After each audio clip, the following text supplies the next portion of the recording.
항미 원조 전쟁이라는 그런 용어가 그 자리를 대신하고 있습니다. 참 분통이 터지는 일입니다. 오늘 제가 간단하게 일본과 우리나라에 대해 관계에 대해서 말씀드리려고 합니다. 오늘이 6.25가 일어난 지 76년이고 경술 국치의 그 해로 따지면은 116년이 되는 해입니다. 그러니까 우리 한국 사람이라면 누구나 기본적으로 일본인들에 대한 분노 이런 것이 어느 정도 다 가지고 있습니다. 그런데 일본인들이 6.25 때 우리나라에 어떤 일을 했나에 대해서 간단하게 얘기를 하려고 합니다. 우리가 6.25 때 우리나라를 도와준 나라를 16개국으로 알고 있습니다. 그 외에도 여러 나라가 의료진을 파견하고 그랬지만은 군대를 파견해서 우리나라를 도와준 나라는 16나라로 알고 있는데 사실은 17나라입니다. 그 17번째 나라라면 제가 지금 말씀드리는 일본이 되겠습니다. 일본이 우리나라의 6.25 전쟁에 어떤 기여를 했느냐? 크게 군사 작전에서 기여를 했고, 두 번째는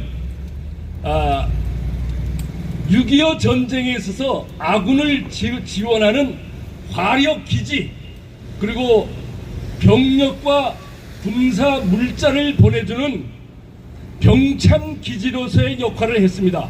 첫째, 그러면 전투에서는 어떤 역할을 해줬느냐? 우리가 잘 알고 있는 인천 상륙작전, 원산 상륙작전, 흥남 철수작전, 여기에 일본인들이 다 개입을 했습니다. 메가더 장군이 1950년 9월 15일 날 인천 상륙작전을 성공시켰는데, 그래서 서울 수도도 탈환을 했고 또 북진을 하게 됐습니다. 메가더 장군이 실시한 인천 상륙작전은 메가더 장군이 태평양 전쟁에서 상륙작전을 87번을 했고 인천 상륙작전이 88번째, 88번째 상륙작전이었습니다. 그런데 메가더 장군이 태평양 전쟁, 즉 남태평양과 중부태평양에서 성공리에 감행한 87번의 87번의 상륙작전은 모두 뉴기니 섬의 아이타페, 홀란디아 마누스, 필리핀의 레이테 상륙작전, 링가인 상륙작전, 더 북쪽으로 와서 오키나와 상륙작전까지 항상 성공을 했는데, 여기에 공통점은 이 상륙해안이 모래해변이었습니다. 그런데 인천 상륙작전은 여러분들 어디에 했습니까? 모래사장에 했습니까? 아닙니다. 월미도 콘크리트로 만든 방파제를 넘는 그런 상륙작전이었습니다. 그러니까 메가더 장군이 88번을 상륙작전을 하는데 유일하게 모래사장이 아닌 이 방파제를 넘는 상륙작전이었습니다. 그리고 조석 간만의 차가 심하고 이런 작전은 메가더 장군으로서도 처음이었습니다. 그래서 메가더 장군이 일본군 해상보안대 장교들을 모아서 이 토의를 했습니다. 그러니까 해상보안대라면 지금의 해상자위대의 전신 조직이죠. 그 일본인들은 그 월미도를 다 직접 다 만들었기 때문에 그 구조를 잘 알고 있습니다. 그래서 메가더 장군한테 조언하기를, 여기는 여태까지 미국 해병대가 하던 전통적인 방법으로 상륙작전을 하면 실패하니까 각 상륙적 LVT 이런 데다가 여러 개의 사다리를 준비하라 그랬습니다. 그래서 여러분들 인천 상륙작전 사진 보면 사다리 타고 넘어가는 게 나오지 않습니까? 그건 일본인들이 해줬습니다. 그 다음에 인천 상륙작전에 동원된 함대가, 함선이 항공모함 4척을 포함해서 261척이었습니다.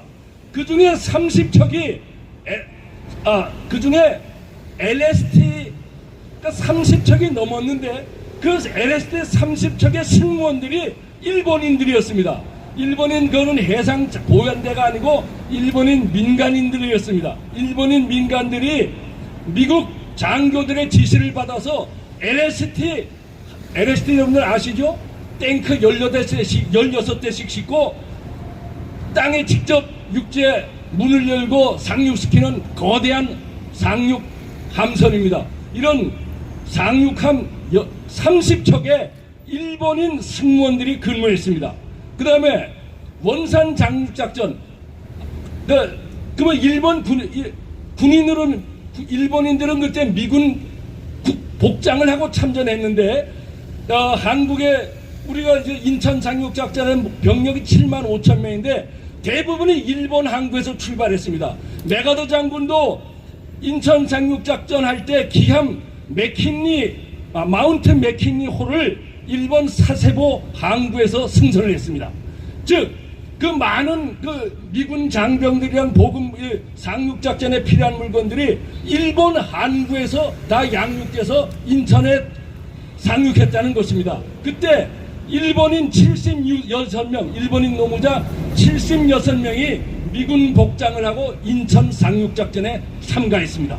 그 다음에 원산 상륙작전, 이때는 김일성이가 원산 앞바다에 미군이 상륙하는 걸 막으려고 기뢰를 혹시 여러분들 몇 발 설치한 거 아십니까? 2,000발을 설치했습니다. 김일성이는 이 기뢰를 원래 부산에 설치하려고 그랬어요. 스탈린한테 김일성이 가갖고 스탈린이가 야, 너 전쟁 일으켜서 자신 있어? 그러니까 3일 만에 남한을 다 점령할 수 있고 이 기뢰 2,000발을 주십시오. 그러면은 부산 앞바다에다 설치해갖고 미군이 상륙하지 못하도록 하겠습니다. 그래서 그때 스탈린이 6.25 일어나기 전에 기뢰 2,000발을 김일성이한테 줬습니다. 그 기뢰 2,000발을 원산 앞바다에다가 설치한 겁니다. 이 기뢰 2,000발을 제거하기 위해서 미국 해군 소해정, 우리 한국군, 우리는 뭡니까 옛날에 초계장이라고 백두산하면 아시겠지만 그 규모의 함정들, 그리고 일본 소해정이 25척이 참전을 했습니다. 25척의 원산 앞바다에 기뢰를 제거하다가 일본 군인 1명, 전사 18명이 부상을 입었습니다. 그리고 흥남철수할 때는 여러분들 흥남철수 인터넷 들어가 보십시오. 흥남철수작전에 참가한 배 이름 한번 쭉 쳐보세요. 다 나옵니다. 거기 무슨 마루라는 배들이 많이 나옵니다. 전부 일본 배입니다. 일본 LST들입니다. 그래서 우리가 이렇게 모르고 있는데 일본인들은 사실 6.25 때 희생까지 하면서 인천 상륙작전, 원산 상륙작전, 흥남 철수작전을 크게 도와줬습니다. 그 다음에 다른 건 또 이 작전 말고 기지 역할을 어떻게 했냐면 아까 방금 말씀드렸죠.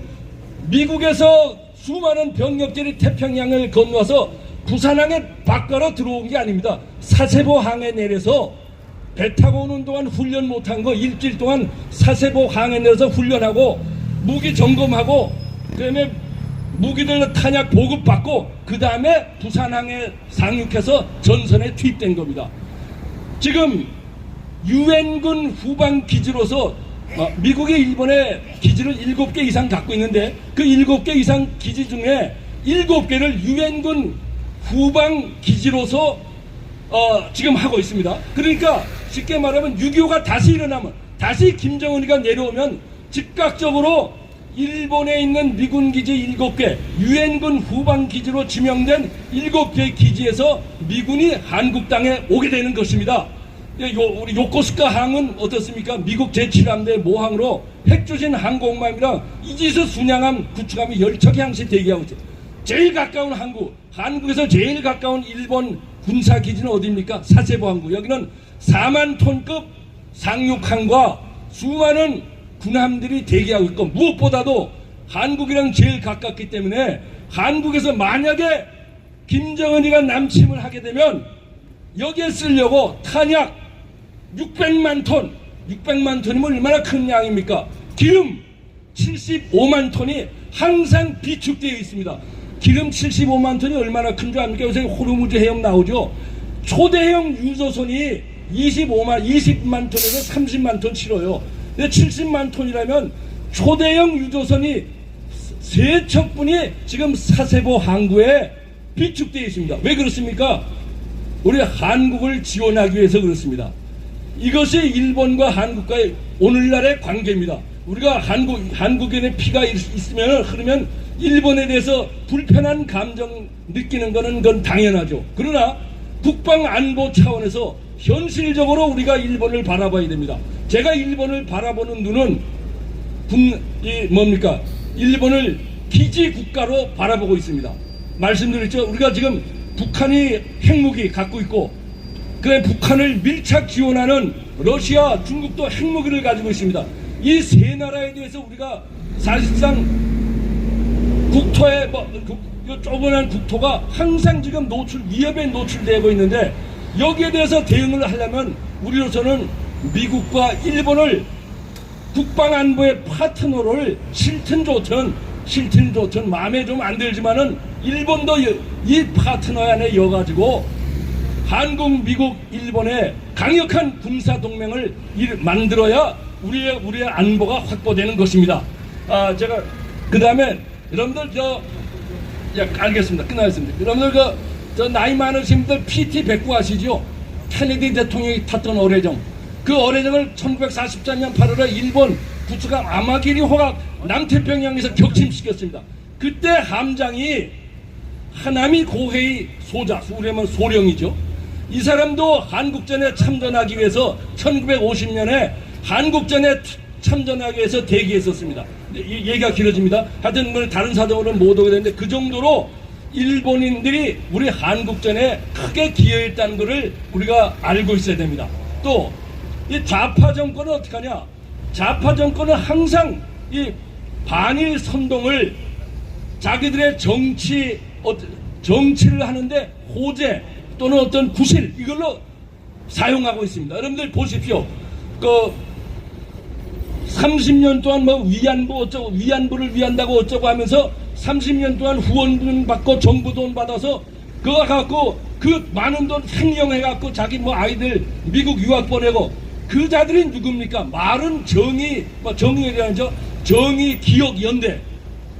북한에서 뭐라 합니까? 6.25 전쟁을 우리가 북침했다 그럽니다. 또 한 말은 정의의 전쟁이라 그럽니다. 또 통일 전쟁 어쩌네. 이 좌파들이 항상 하는 게 정의라는 말을 많이 써요. 정의열. 그런데 사실은 우리 국민의 후원금, 또 정부에서 준 후원금 이런 것들 전부 개인 위안부 위한다고 해놓고는 사실은 개인 착복해갖고, 이제 우리 한국 국민이 일본에 대해서 위안부 문제도 사실상 꺼내기가 어려워요. 일본인들이 당신들 위안부를 가지고 비즈니스 하는 거 아니냐 이렇게 따지기 때문에 그런 지금 꼴을 이 좌파 정부가 만들고 있거든요. 여러분들 지소미아 알지 않습니까? 또 이거 얘기하려면 너무 시간이 없지. 빨리 끝나라니까 끝나겠습니다. 하여튼 간에 좌파 정부는 자기들 정치 국면에 어려움이 있을 때는 꼭 들고 나오는 게 우리 국민의 이 일본에 대한 감정을 이용하는 반일 거짓 선동을 일삼고 있습니다. 그 거짓 선동은 항상 뭘로 시작되면 일본은 여태까지 진정한 사과를 하지 않는다. 이거 수십 번, 수백 번 울고먹고 있습니다. 지금 언제 또 이런 말을 하면서 또 우리 국민을 속이고 반일 감정을 붙여서 우리 국방 안보를 위협을 가하는 게 이 좌파 정권입니다. 이상입니다. 여러분들 이걸 기억하셔야 되고 항상 이들의 의도를 분쇄해야 됩니다. 이걸 다 같이 구호로 끝내겠습니다. 제가 우리가 지키자. 그럼 여러분들은 함께 자랑스러운 대한민국 이렇게 외쳐 주시기 바랍니다. 우리가 지키자 자랑스러운 대한민국. 이상입니다.